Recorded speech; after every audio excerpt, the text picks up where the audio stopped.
Hello and welcome everybody to today's webinar on historic building enforcement. My name is Craig Allison. I'm the NAPE Vice Chair and also representative of the North of England. I will be chairing today's webinar, so obviously we encourage anybody to ask any questions in relation to what's coming up in the presentations. There should be a function for people to ask questions, so I encourage people to ask questions because it's not very often we have two experienced people here to answer these type of questions on this topic. So I'd encourage anybody to ask any questions and we can try and answer as many as we possibly can during the webinar. So for today's webinar, we're joined by Andrew Fraser-Urquhart, QC, and Charles Forrest, who will be taking us today through the powers available to enforcement officers with respect to historic building enforcement, and also to go through the potential pitfalls, which is always interesting to know. I'm always wanting to know what pitfalls and what mistakes I could potentially make, so I'm interested to hear about this. So Andrew Fraser-Urquhart QC is known universally as AFU. He practices in planning, environmental and compulsory purchase law. He specialises in housing, regeneration, heritage, minerals, national significant infrastructure projects, energy, waste, renewables and all aspects of compulsory purchase. Andrew is identified as a leading silk in Chambers and Partners, the Legal 500 and Planning magazine. He is described as a well-prepared barrister who fights for his clients. He has a very impressive brain and is a name to turn to follow big planning inquiries. Having occupied a preeminent place at the junior bar, Andrew took silk in 2015 in a richly deserved and popular appointment. Before taking silk, Andrew was recognised as a leading junior in the Legal 500, Chambers and Partners and legal experts. As an experienced counsel, progressed with great style, he's described in the legal directives as ambitious and hardworking, and provides excellent pragmatic advice, and is a robust advocate who has great tactical awareness and the ability to highlight and concentrate on the main issues of a case. Andrew is a consultative editor of Halesbury's Laws, Mines, Minerals and Quarries, and the 5th and 6th editions. Andrew prides himself on the approachable modern style, flexibility and quality of service. He is always happy to travel to clients' offices and discuss cases informally before instruction. He is qualified to accept instructions directly from the public under the Direct Public Access Scheme. And we're also joined today by Charles Forrest, who has been at Francis Taylor Building for over 5 years. In that time, he appeared as a sole counsel before the High Court planning inquiries, enforcement inquiries, traffic inquiries, DCO, issue-specific hearings, evaluation tribunal, Crown Court, County Court, Magistrates Court, and council subcommittees.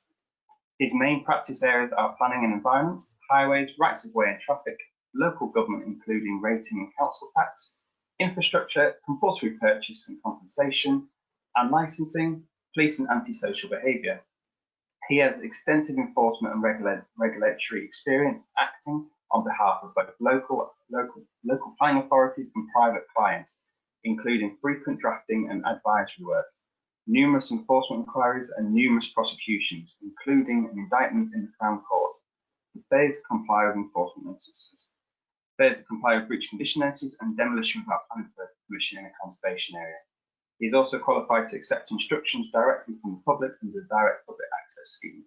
So I believe first is Andrew, who is taking over the first part of the presentation. So I will now pass over to Andrew to start the webinar for us. Thank you very much.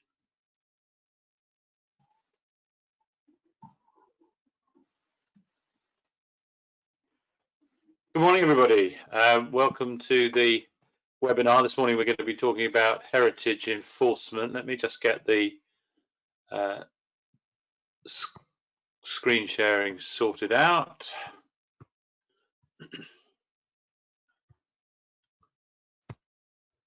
Now, this morning I'm going to talk primarily about the recent Dill case in the Supreme Court. It's a very important case in heritage enforcement. Obviously, not very many cases in planning generally, or in the law generally, make it to the Supreme Court, but not many in planning. And Dill is the most recent major case in the Supreme Court, certainly relating to heritage enforcement. So I'm going to spend a little bit of time this morning talking about that. and really for two reasons. First, because of the importance of the case in its own right, but also because it provides a very useful framework or understanding of the framework of heritage enforcement and some of the issues that may come forward in a wider sense when considering heritage enforcement. So first of all, I start then with the legislative framework. I'm just going to give a very brief introduction to this, partly because I expect that most of you are pretty familiar with it, and secondly because in many ways it mirrors quite closely the regime for planning, and so we can deal with it fairly quickly. As I say, at the most basic level, as we know, there's a list of buildings of particular special architectural or historic interest, which has to be maintained by the Secretary of State. And then around that, with Section 7, there are restrictions on doing works of demolition, alteration, or extension in such a manner as to affect the character of a building of special architectural or historic interest, and you can't do any of that unless it's been authorized. Section 8 sets out a regime for listed building consent, for securing listed building consent, and Section 9 makes it a criminal offence to do such works, as I mentioned in Section 7, either without consent or indeed in breach of any conditions which may have been applied to a listed building consent. There is a defence, effectively a single multi-layered statutory defence, which in effect says that if you do the minimum works which are urgently necessary in the interests of health and safety and preservation of the building, and provided in fact you give notification to the local planning authority immediately you've done that, that may provide a defence, but otherwise it's a fairly tightly and strictly drawn set of controls. Now, there then is a whole framework of enforcement provisions. So although the doing of unauthorised works to a listed building is of itself a criminal offence, there's also a procedure very akin to the planning enforcement notice procedure, which enables a local planning authority to, by the process of enforcement notice, to secure whatever it thinks may be necessary in terms of, as it were, putting the situation right, really. And so that's where this particular framework that we're considering this morning takes us. So Section 38, and of course, I should have pointed out the obvious, this is all the Listed Buildings Act 1990. Section 38, Listed Buildings Act, local planning authority can serve a listed building enforcement notice if it appears to the local planning authority that any of the provisions of Section 9 have been contravened. So either that works are being done which are not authorised, or works are being done which are in breach of condition attached to a listed building consent. So if it appears to a local planning authority that there's been a contravention, and also, and this is of some importance, that it is expedient, a phrase that we're all probably familiar with from normal planning enforcement, but it's the same concept. The local planning authority considers in its discretion that it's expedient to take enforcement action, then it can serve a listed building enforcement notice. Now, such a notice can require a variety of different things. It can require that works are done to restore a building to its previous state. It can require any works which may be necessary to alleviate the harm that's already been done. And it can require such works as may be required to put the building into the position it would be in if a condition had been which had been applied to a listed building consent had actually been complied with. So a wide range of requirements which a local planning authority can impose. Section 39 provides an appeal procedure, and we'll come in just a moment to the grounds of appeal because they are of some interest and there's some relevance to the Dill case. Section 41 lays out the powers of the Secretary of State on appeal. One interesting distinction between this and the planning enforcement regime: under Section 41, in a listed building enforcement notice appeal, the Secretary of State always has the power to give listed building consent, even if the particular ground suggesting that it should be given consent, even if that particular ground of appeal hasn't been put forward, hasn't been pleaded by a developer, as we'll call them, even if that's not been pleaded, the Secretary of State retains that power. You'll recall, I'm sure, that in planning enforcement appeals there is the ground A appeal, and that has to be pleaded to give the Secretary of State or his inspector the power to grant planning permission. And if that ground A isn't pleaded, there's no power in the planning regime to do that. And you'll remember also, no doubt, the line of cases involving the Court of Appeal Ahmed case, which said that effectively if there wasn't a ground A appeal, you couldn't get planning permission for some lesser scheme which would remedy the planning detriment. But in listed building matters, which we're concerned with, that power always exists. So that's quite an important thing to note in terms of those of you who are familiar with the planning consent and enforcement regime, but not so much with this one. Section 42, there's a power for a local planning authority to do necessary works and then charge the guilty party for the cost of doing those works. Section 43 sets up an offence of non-compliance with the requirements of a listed building enforcement notice. Section 44 effectively tells you if you get listed building consent granted, then that overrides an enforcement notice. Not particularly surprising provision, that. So effectively, if you regularize the position through the receipt of listed building consent, then enforcement notices fall away. And section 44A, and you'll notice from the A that it was added after the original legislation was passed, that sets out, in like manner to section 187A in planning, it sets out power for an injunction to be granted in certain circumstances to a local planning authority for an actual or an apprehended, i.e. an expected, a forthcoming breach of the listed building provisions, which hasn't yet occurred. Now, as in planning, in some ways, this is a slightly misunderstood and underused jurisdiction. I'm not going to say much more about it now, other than just to say that it exists, and it's something which is in fact well worth local planning authorities considering in appropriate cases. So I go to now section 39, which is the grounds of appeal. And as we'll see, this is of some interest in the context of the Dill case, which we're coming to.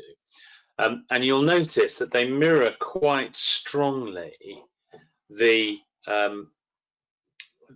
grounds of appeal in a planning enforcement notice. So the first one, however, is obviously unique to listed building cases. Firstly, it's if you consider that the building is not of special architectural or historical interest, i.e. it shouldn't be on the list in the first place, that's a ground of appeal. The second pair of grounds is that there has been no contravention of a listed building provisions, either because the matters alleged by the local planning authority haven't occurred, similar way to a ground B appeal in planning, either because the things simply just haven't happened factually, or if they have happened, they don't constitute a contravention of listed building provisions. So if they were not actually works which had any effect at all on the special architectural or historic interest of a building, then that would be the ground that one would run. There's another ground which in effect rewrites or repeats the statutory defence against the Section 9 prosecution. So if the works are urgently necessary in the interest of health and safety, and they are the minimum which one could get away with, then that constitutes ground of appeal. as we discussed before, the next ground of appeal is that consent should be granted, but as I said, importantly, the power to give consent is not dependent upon that ground being pleaded. Failures of service, there are various procedural rules about service. Very difficult actually to get home on failing to serve in any planning enforcement situation, but it is there for extreme and significant cases. The usual requirements that if the requirements of the notice are excessive or the time period is insufficient, i.e. you're being asked to do more than is necessary or not given enough time, then there's a pair of grounds of appeal which cover those. And then finally, for those grounds of appeal which are directed towards alleviating the effect or seeking restoration of character, if you can argue that the steps wouldn't in fact, for whatever reason, secure the restoration of character, if the local planning authority's description of what's required of you is inappropriate for some reason, then that formulates ground of appeal. So there are your grounds of appeal, and they mirror strongly, obviously, the planning enforcement notice grounds. Not obviously identical because it's a slightly different jurisdiction, but you can easily see the overlap. So that really forms the basis for the Dill case, and I'm just glancing down to look at the time. This is a case involving two 18th century lead urns by the Flemish sculptor John van Nost. And those of you who were observant at the beginning of the presentation will have seen a little gargoyle thing. That was the closest thing I could find to a it is the only John van Nost thing I could find on the internet. Unfortunately, I haven't seen a picture of the urns in this particular case. But in any event, they each rested by gravity on a limestone plinth. So quite importantly, not attached to the ground. They'd started life in 1725 at somewhere called Rest Park, which is in Bedfordshire, but in typical British way was the seat of the Duke of Kent. You explain that, I can't. They undoubtedly had artistic value, but in 1939 they were removed from Bedfordshire, and they eventually ended up at Idlicott House, which was in due course inherited by the appellant, Mr. Dill, and that is Idlicott House. And the urns were on their plinths, not attached to the ground, and obviously because they were brought in 1939, not part of the original design of the house and gardens. In any event, they were sold at auction in 2009 and they were removed overseas. Now, Idlicott House was listed in 1966, and the items, these urns, and I've called them items throughout this because this is the language that the court used, because it's neutral language, because the status of these things, these items, was actually the key part of the case. So the items were added to the list in 1986. They couldn't find the listing decision, and there was no notice of there was no evidence that the notice of listing had ever been sent to the owner. So these things had been added to the list, and he had a pretty cast iron case that he knew nothing about it. And when he decided to auction these urns off, he did actually send English Heritage a notice of it, but not on the basis of needing any form of consent from them, but simply because he thought they might be interested in buying the things. And so they were sent notice of sale in advance. As I said, that they were freestanding. They were piers of limestone pedestals of a slab nature rather than on solid construction. So the pedestals rested on concrete slabs, and then on top of the pedestals there were the urns, none of it attached to the ground. And when they came to be removed after the sale, they were sort of taken away in pieces. In 2015, so some years after the sale and the removal of the items, the local planning authority woke up to what was going on. Don't quite know how or why, but they did. And they required Mr. Dill to secure listed building consent for the removal of the items. He applied for it, it was refused, and in the terms we've discussed, a local listed building enforcement notice was served upon him. He sought to argue in the appeal that these things, these urns, weren't buildings at all. They couldn't be included within the list of listed buildings couldn't be subject to listed building consent because they were not buildings in any statutory definition, and that was what the whole case turned upon. Now, the first thing, and in a sense part of the reason for the case's wider importance and interest, is how this issue of whether or not the things were buildings was dealt with. The list of grounds of appeal which we worked through, you will have noticed, and you will now, reflecting upon it, see, given this issue arises, that there is no ground of appeal based upon the fact that the thing in respect to which enforcement is being taken is not a building. And the inspector concluded that because of that absence of a ground of appeal, he concluded that the status of the items as buildings had been settled by the fact of listing. Now, as we know, Mr. Dill didn't even know they'd been listed, but the inspector concluded that that had been settled by the fact of listing and couldn't be considered again.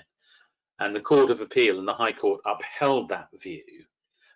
They both accepted that the issue of whether or not it was a building couldn't be reopened, and that was the basis upon which Mr. Dill went to the Supreme Court. Now, the Supreme Court looked at effectively three issues. They said they were only dealing with two, but they actually considered that there were three. The first was whether or not the inspector could consider the issue of whether or not the things were buildings, and then if yes, if he could, what were the correct criteria.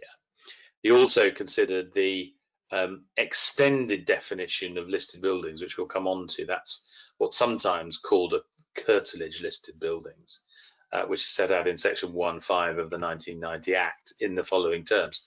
So a building is a building included in the list, and objects or structures fixed to the building or within the curtilage of the building, which form part of the land and have done so since before 1st of July 1948. That's the extended definition. And then, of course, there's the Town and Country Planning Act building definition, which we're all familiar, effectively including any part of the building. So you've got this extended definition within the curtilage, which form part of the land, and that's what the extended definition was part of the consideration that the Supreme Court undertook. Now, the regime we've looked at. So dealing with these issues, first of all, can status as a building be raised? Well, the court said in no uncertain terms that it could. He said Lord Carmouth, who gave the lead judgment, said this matter could be dealt with relatively shortly. That's judicial speak, really, for the lower courts got this horribly around their neck.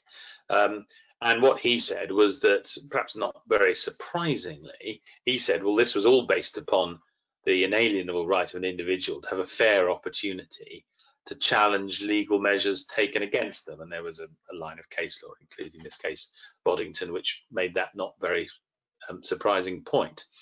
Now, what the Secretary of State argued was that the ability to judicially review the decision to list, it's a decision by a local planning authority, a public authority, affecting rights and obligations. So in theory and in reality, it's amenable to judicial review. And the fact that you had the chance of doing that at the time was sufficient protection. Now we see here just why that's not the best of arguments, because poor old Mr. Dill knew nothing about the listing. He was never told, and there wasn't even evidence of a listing notice existing.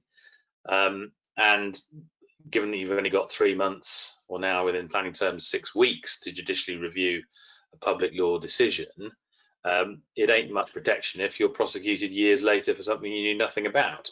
But nevertheless, that's what the Secretary of State tried to argue. And there is a case in planning terms which said that, in effect, it's a case called Wicks, which says, in effect, the planning enforcement notice regime, the statutory scheme has to be considered. It's got grounds of appeal, and everything else that's not in those grounds of appeal has to be taken as having been settled.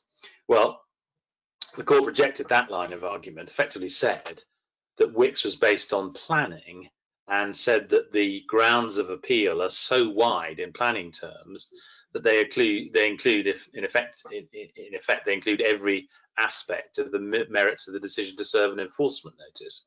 What the court was saying, and this is why I stressed a little bit at the time, that the scope of the grounds of appeal in listed building enforcement is slightly different. It's not nearly so wide, and therefore the fact that the listed building enforcement notice grounds of appeal are slightly narrower and don't include, crucially, this issue of whether or not the thing is a building in the first place, means that you can't put a straitjacket upon an inspector's ability to consider things, and that was effectively the primary reason that the inspector was said to have the power to decide whether or not something was a building. So that was really the first aspect of the Dill decision.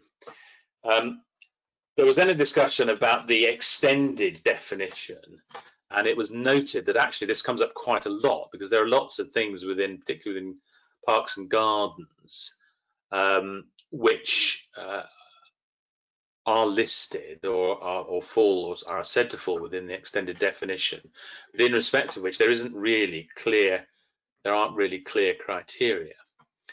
And the distinction that because the extended definition doesn't result in the object becoming a building in its own right, it's simply treated as part of the building to which it's attached or in whose curtilage it stands. So it was important to note that this extended definition doesn't make it a building, it simply says it's part of the listed building proper, as it were.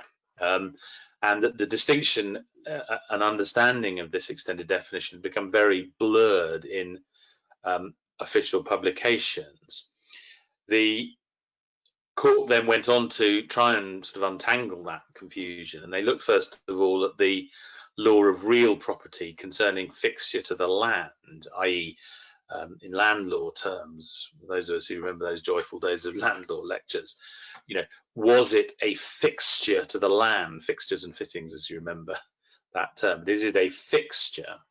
And it was said that even if they're not attached, some objects may be considered as fixed to the land if they're an essential part of the design of the house and gardens. So, for example, the sort of classic example is a sundial, which is attached in a central position in the garden. The whole garden is organized around that focal point, or it might say be a statue which is not attached.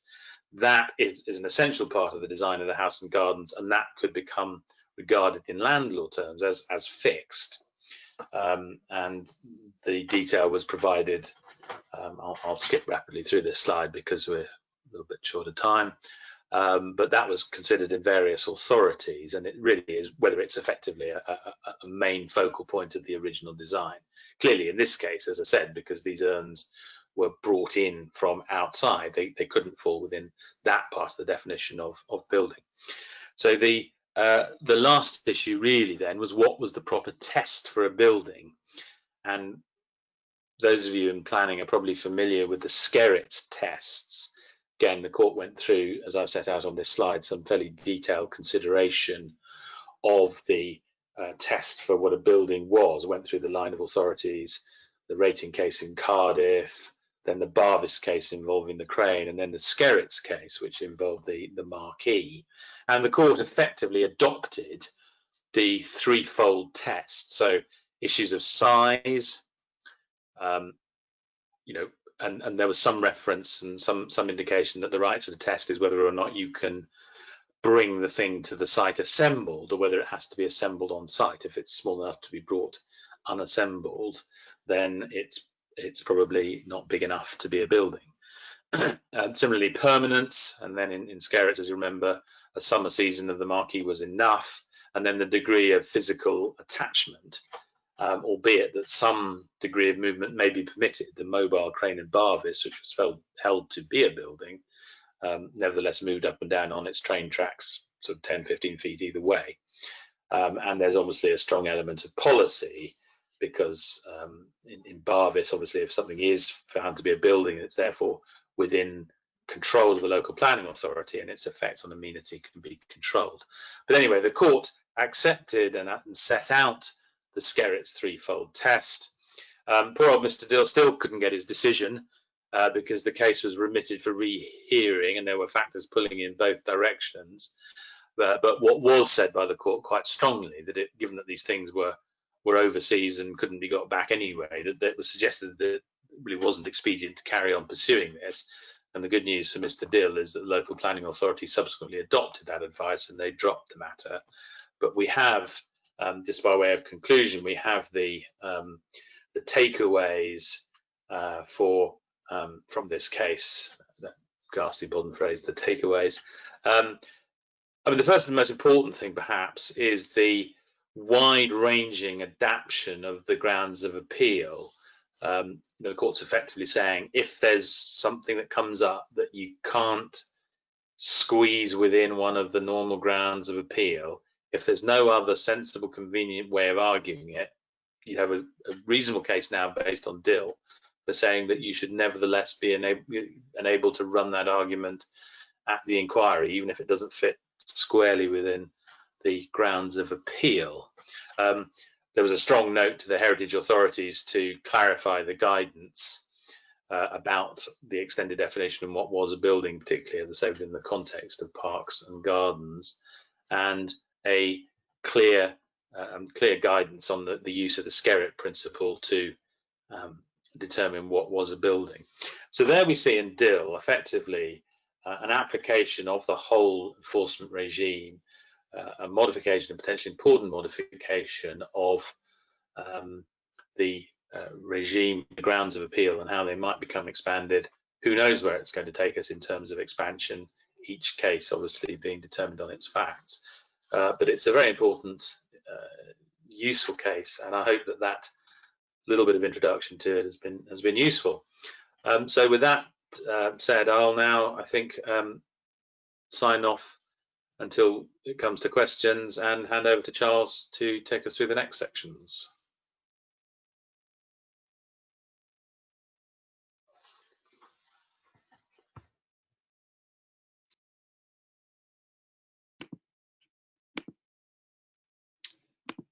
Thank you, Andrew. Hopefully you can all see my screen as I'm just putting my slides in slideshow mode. Hopefully you can all see my screen and you'll be able to see that first slide there, which talks about, which states what I'm going to be talking about this morning. I'm going to be talking about two topics. The first is listed building certificates of lawfulness of proposed work. So they're analogous to Clwyd's and Clopard's under the TCPA 1990. And so that's the first topic I'm going to be talking about. The second topic is relates to demolition of unlisted buildings in a conservation area. So obviously Andrew was just talking about historic building in relation to listed buildings. This second part of my talk relates to historic enforcement in the context of conservation areas, which is another way of controlling development in the historic building and in historic enforcement regime. So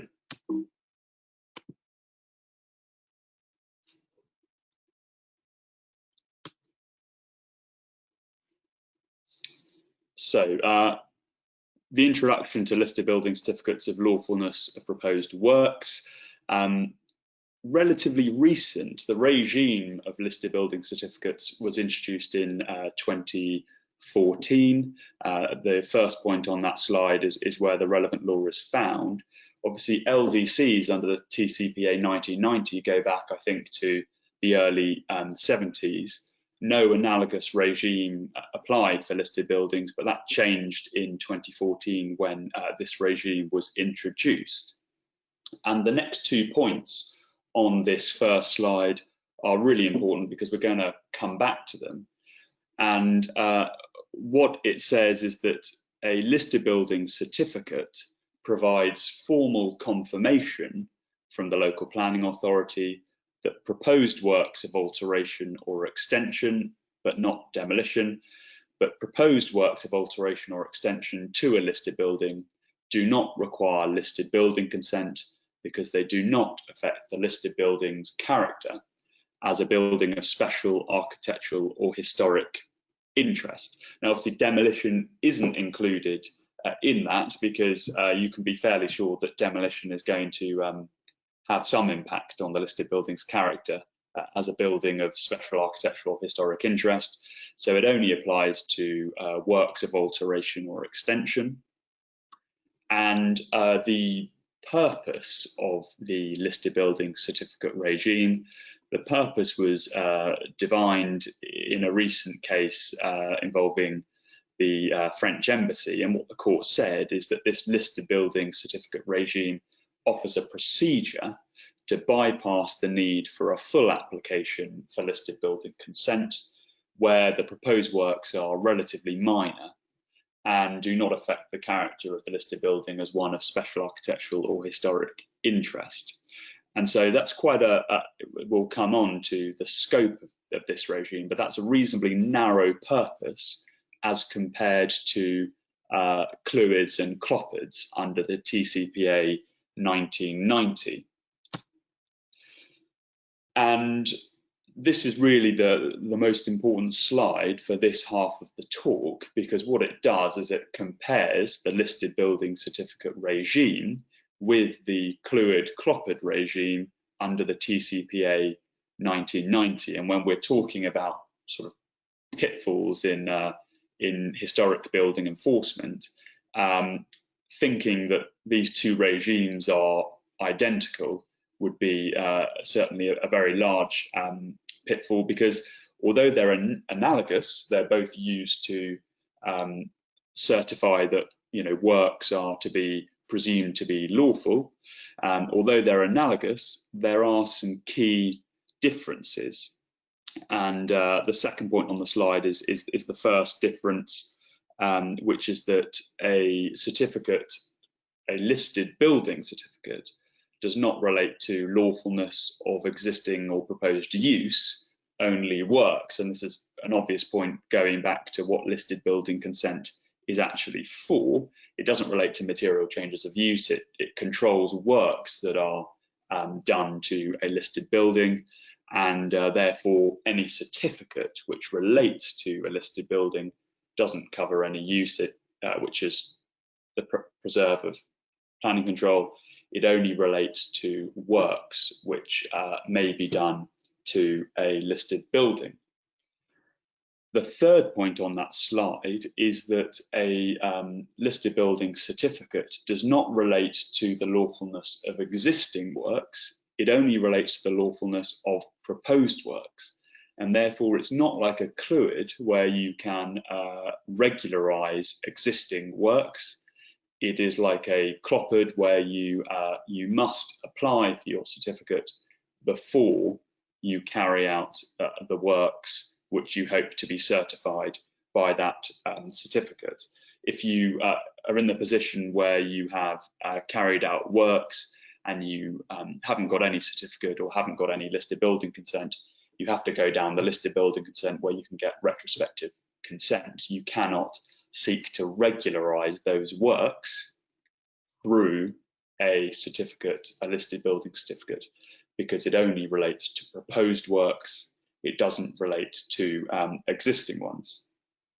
And that also has the effect that obviously with Clwyds, there's the question mark of, well, a Clwyd will certify that works are lawful, and one of the requirements is that those works are not subject to any existing enforcement notice. If an enforcement notice is in place and the works are in contravention of that enforcement notice, well, then you can't be granted a Clwyd. That never arises for listed building certificates because, as I said, they can only be used where works haven't been carried out yet. It's for proposed works, and therefore they can't be subject to a listed building enforcement notice. The final point of difference is a very important one, and it's that the scope of the lawfulness for which a listed building certificate is conclusive proof is much narrower. And as many of you will know, in the planning realm, the Clwyd in particular is an extremely flexible thing because it can be used for a number of different purposes. It can be used to regularize works or use which have existed for a certain amount of time, 10 years or 4 years, and once you get through that relevant period, you can then apply for a Clwyd on grounds that that development is immune from enforcement. And that's something that you cannot use a listed building certificate for, not least because you cannot have lawfulness through immunity in the listed building regime. And that's there are a number of cases to that effect, but Braun and First Secretary of State is authority for the fact that works cannot become lawful because of the passage of time, and therefore you cannot apply for and you cannot grant a listed building certificate which certifies lawfulness because of the passage of time of 4 years or 10 years. So that's an incredibly important point, and that's an incredibly important difference between the Clwyd and Clopard regime and the TCPA 1990 and the listed building certificate regime.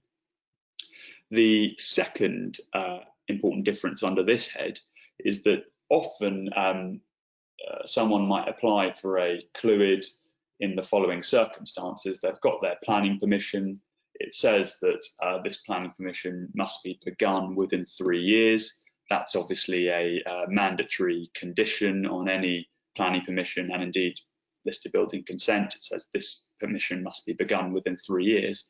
And often what people will do is they'll begin their development at the 11th hour, and then they'll get a Clwyd or a Clopard saying, yes, this planning permission has been implemented, and therefore it cannot be time expired because it's been implemented within that 3-year deadline. Or also under Clwyds and Clopards, that someone might apply and say, I've done 50% of my development under this planning permission, and I'm just sort of checking that this development falls within the terms of that planning permission that has already been granted. So those are some very common reasons why a Clwyd might be applied for and granted. You cannot, that does not apply for listed building certificates. So you cannot apply for a certificate of lawfulness of proposed use in the listed building regime to essentially try and stop a listed building consent expiring. The final point at the bottom of the slide, another reason why someone might apply for a Clwyd or a Clopard is they might say, can you confirm that this development that I've carried out or that I want to carry out, can you confirm that that falls under, for example, the GPDO and therefore would be lawful? That's a very common reason for applying and granting such a certificate. Again, for listed building certificates, you cannot do that. There are analogous orders to the GPDO in the listed building control regime, and they're the listed building consent orders and local listed building consent orders, and they're similar to the general permitted development order, where they grant permission in advance for certain classes of development or classes of works to listed buildings. You cannot use a listed building certificate to check that you fall within a class of development in such an order. The only purpose that the listed building certificate serves is for to ask the local planning authority, do these works, is it correct that these works do not affect the character of the listed building? And if the local planning authority agree, they will grant the certificate. But as you can see, the scope of a listed building certificate is much narrower than the equivalent regime in the Town and Country Planning Act 1990. So the big takeaway from that is that if you're investigating someone and they say, well, no, I'm allowed to do this under the terms of my listed building certificate, you should be skeptical and you should really look at that in detail and see if what they are proposing to do or what they've done does fall within a listed building certificate, because there's a good chance that it would not. So moving on to making and receiving an application, the first point just relates to the prescribed requirements of application, validation and requests for further information. That's contained in Regulation 2 of the regulations which were quoted on my first slide. The second point on this slide is just a simple point about flexibility, and that the local planning authority, in receipt of a listed building certificate application, they can they can issue the certificate in respect of the whole of the listed building or only part of it, and they can grant the listed building in respect of all of the works that are in the application or only part of them. So what happens if the local planning authority grants the listed building certificate? What it does is it certifies that the works will be conclusively presumed to be lawful if the works are carried out within 10 years and the certificate is not revoked. And we'll come on to revocation of certificates in due course, but it's that 10 years that's important, because obviously when you apply for a CLOPPED, that is conclusive of lawfulness unless there's a material change of circumstance, for example, an Article 4 direction or a change of permitted development rules or something to that effect. If you don't execute your development before such a change, your CLOPPED will not be conclusive of the lawfulness of it. It's a bit different with listed building certificates. There isn't really scope for material change of circumstances in that way because of the narrowness of the regime. But what there is this 10-year time limit for you have to do your works within 10 years, otherwise that certificate will expire. And at the bottom is just a point about a general point and quite an obvious point, that a listed building certificate does not remove the need to comply with planning or building regulation requirements.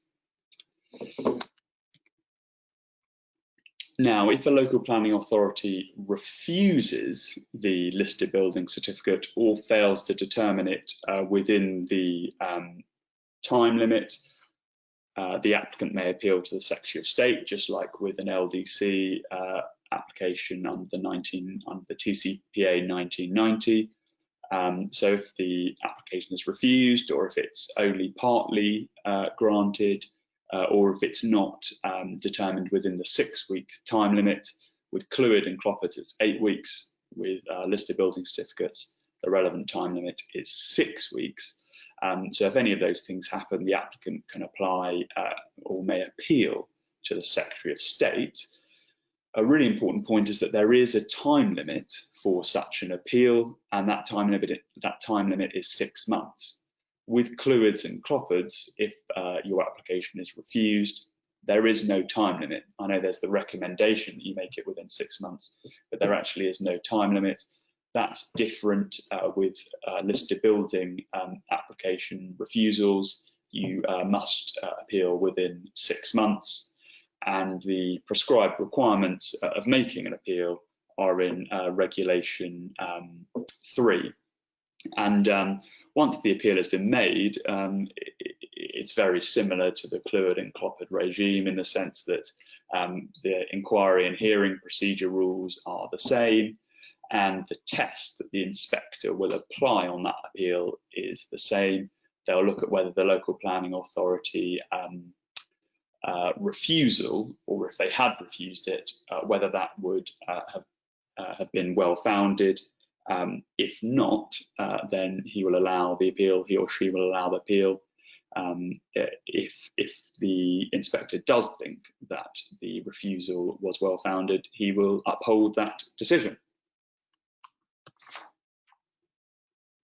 And revocation and offence, looking at the time, I won't go through this. Essentially, revocation and revocation of a listed building certificate and any offence, making false statements, the rules are essentially the same as with the Clwyd and Croppered. So if you know, as many of you will, if you know the rules governing LDCs under the TCPA 1990, they are the same for listed building certificates.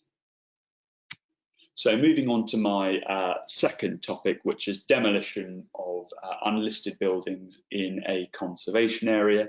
And as many of you will know, conservation areas are areas of special architectural or historic interest. And you know, in the vast majority of conservation areas, you know, many, if not the majority of buildings will not be listed.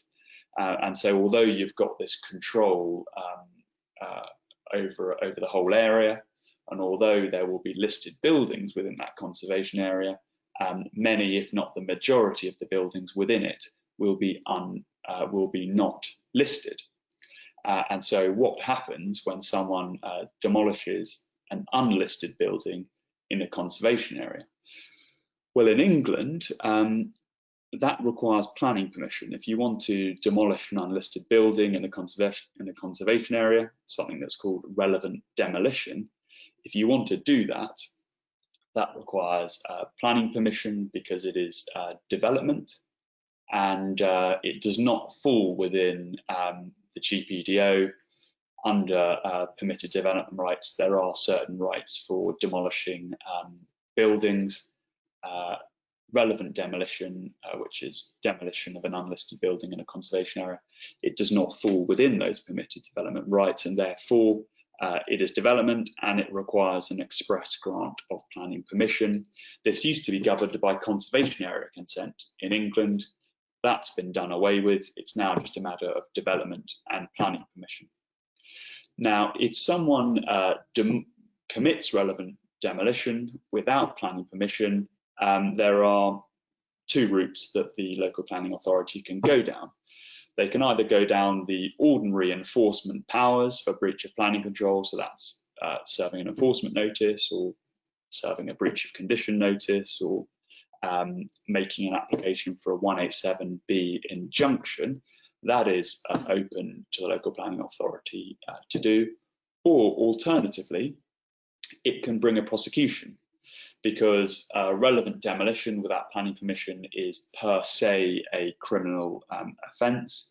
You do not, so it's a bit like listed buildings in that respect. Obviously, in conventional planning, the offence only arises when there's been failure to comply with an enforcement notice.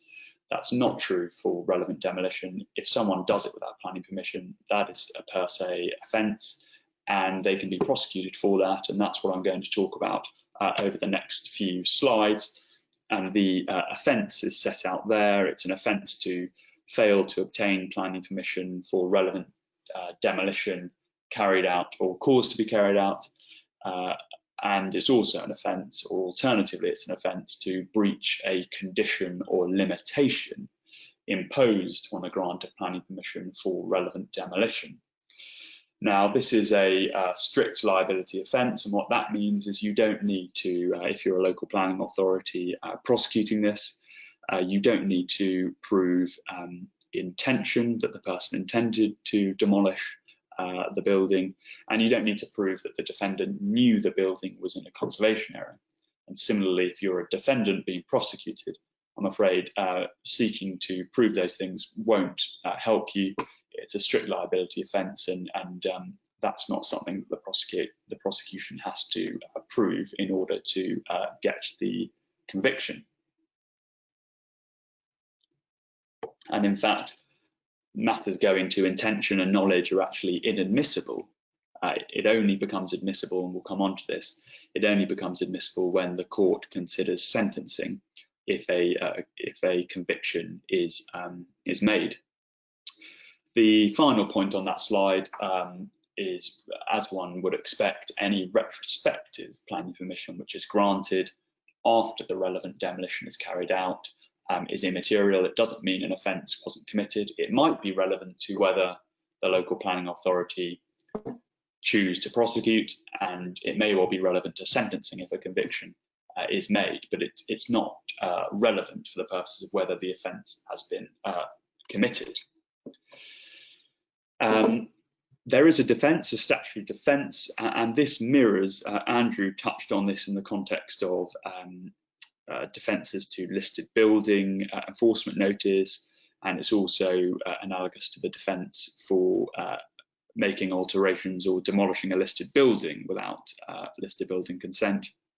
And it's in 4 limbs, and it's a defence for the defendant to prove that relevant demolition was urgently necessary, that it was not practicable to support it or shelter it, that the relevant demolition was the minimum measure necessary.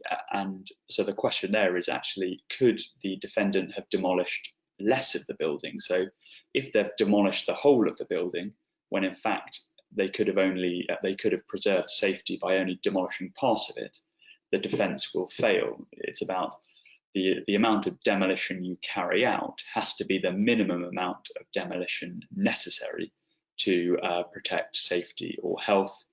And then the final point is that the notice in writing of relevant demolition must have been given to the local planning authority as soon as reasonably practicable. The burden is on the defendant to prove this defence on the balance of probabilities. So it's not the beyond reasonable doubt standard of proof, it's the less onerous balance of probabilities, but the burden is on the defendant, not the prosecution.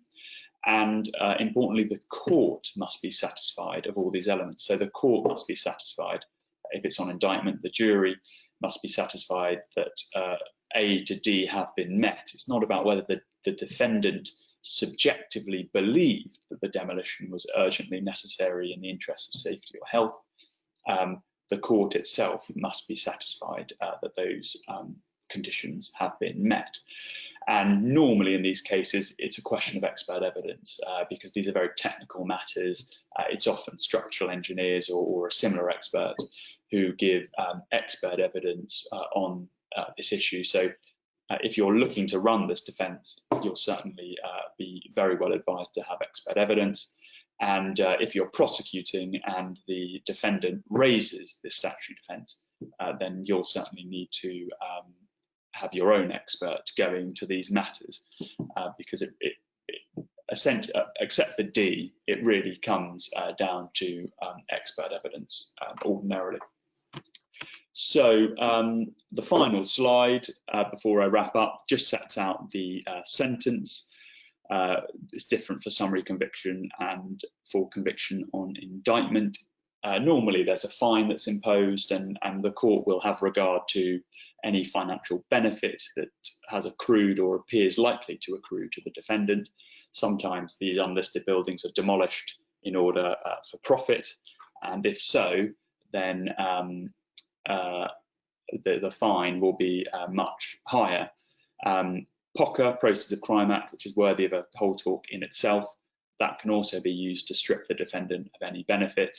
And the final point is that if the defendant is convicted, it might be necessary to then have another hearing for sentencing, because all these matters that were inadmissible at the previous stage, so matters relevant to intention and knowledge, and matters relating to heritage harm, if the building does have heritage significance, it might not be listed, but it might still have heritage significance. All those matters are not relevant during the trial, but they are very relevant to sentencing. So be prepared for perhaps another hearing when it comes to sentencing to determine those matters. So that is my talk. I will wrap up there, and I think we're going to come back for some questions now if we have some time. You can see Andrew's coming back, so thank you very much all, and we'll try and answer some questions now. Yes, thank you, Charles. Thank you, Andrew. I think obviously I'm conscious of time in terms of it's 10:30, and obviously the webinar is only for an hour, but we've got a couple of questions and we'll try and get through those questions now. So the first question that was raised was, if the building consent was subsequently granted, can the original offence be prosecuted? I'll take this, and the short answer is yes. The liability, as Charles has touched upon, and I think I probably mentioned too, is strict, and the mere fact that what has been done is subsequently legitimised by a grant of consent doesn't alter the fact that at the time the act was done, it constituted a criminal offence which can be prosecuted. Now that is, and also one should add that if you don't comply with an enforcement notice and then subsequently do comply, or indeed it's overturned on appeal, that is not enough to vitiate the initial non-compliance. Now, all that said, that's the legal theory. It's correct. That's the way it works. But in reality, one wonders whether a local planning authority would necessarily want to prosecute in the circumstances where the issue has been sorted out by virtue of the grant of an appropriate consent, and one wonders the attitude a court might take in terms of penalty. I know from my own quite bitter experience a long time ago, when I was a very junior barrister, I was sent along to prosecute a man who'd, I think, removed a shop facade, and it was shown, and we accepted as the council that it was the minimum necessary. All that had happened was he'd failed to give written notice, as is required as the last requirement. And in those days when I was very wet behind the ears and didn't have the balls then, as I certainly would now, to tell the council to stop messing about and just get on with things,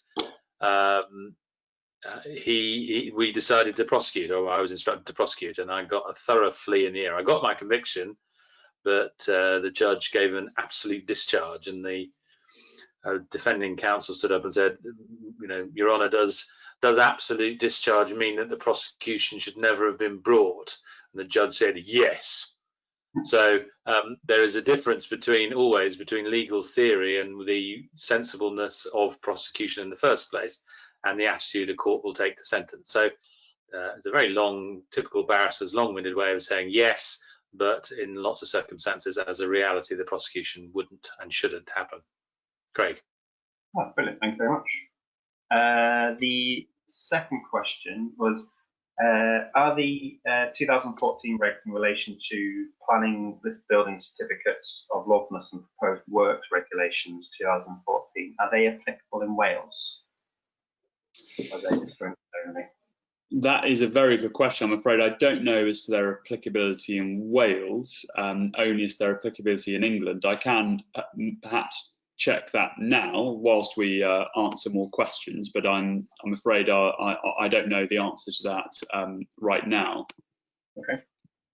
All right, well, what I'll do is I'll go to the next question.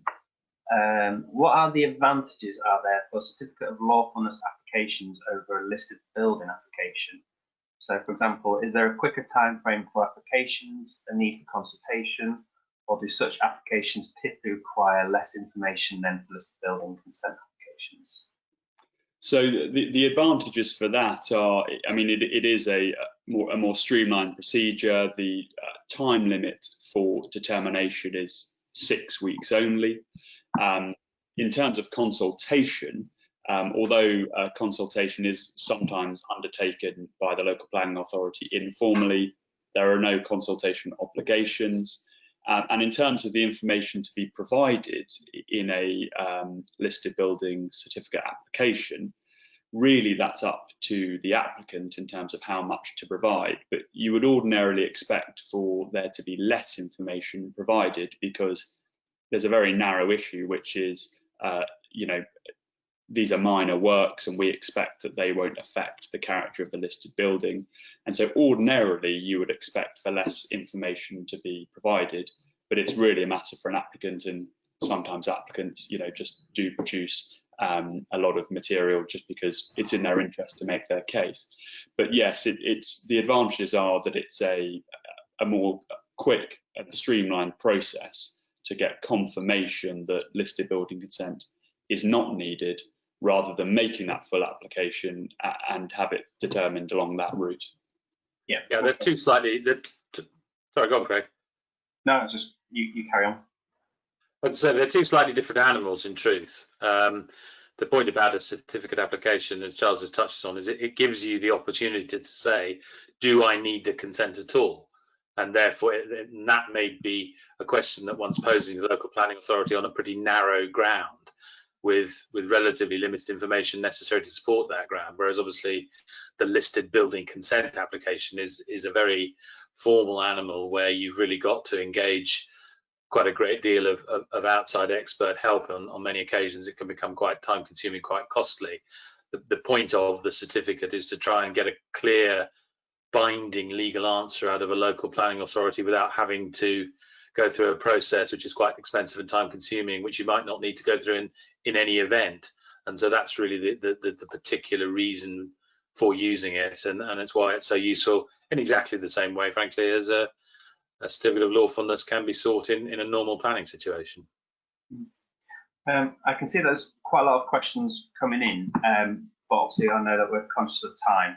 So what I'm proposing to do is that I will relay these questions to Charles and Andrew after the webinar, and then hopefully they can answer it, and then we'll relay that back to people who have answered the questions, so they've got an answer to all the questions that they've got. So what I'm just going to do is I'm just going to conclude the webinar. Just before you do that, Craig, I have an answer for that Wales question. The regulations don't apply in Wales; they only apply in England. Okay, brilliant. Thank you. Firstly, I'd like to thank both Charles and Andrew for their time this morning. I hope everybody found that extremely useful. I certainly did. Like I say, I will try and answer all the questions that have been raised to us today. And thank you very much for your time, everybody. Thank you very much. Thanks, everybody. Have a good morning. Cheers.